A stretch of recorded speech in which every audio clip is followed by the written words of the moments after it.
takes place here. Jesus is in Nazareth. It says he went to his hometown and began to teach them in their synagogue. Now, we were in Nazareth yesterday. He's teaching in the synagogue, so it says they were all astonished at what he had to say and asked, how did this wisdom and these miracles come to him? Isn't this the carpenter's son? Isn't this his mother called Mary and his brothers James, Joseph, Simon, Judas, and his sisters? Aren't they all with us? So where did you get all these things? And they were offended by him. But Jesus said to them, a prophet is not without honor except in his hometown and in his household. And he did not do many miracles there because of their unbelief. Now that's in Nazareth. Now in between that message in Matthew 13 and the reading of the feeding of the 5,000 is the beheading of John the Baptist. So in between there, while he's in Nazareth, he hears that his relative, his best friend, the guy who baptizes him in the Jordan has just been beheaded by Herod.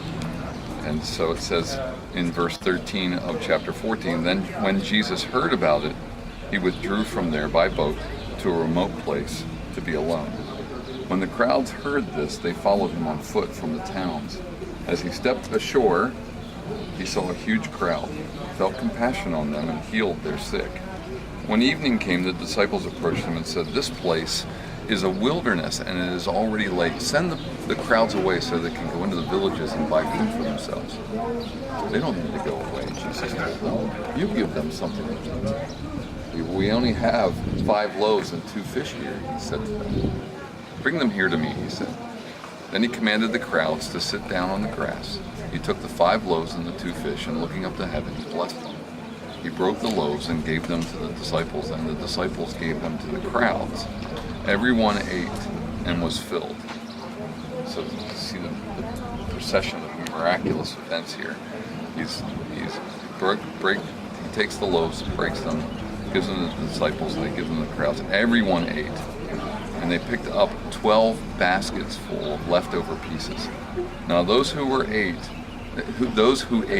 were about 5,000 men, besides the women and children. Here ends the reading of God's word. Thanks be to God.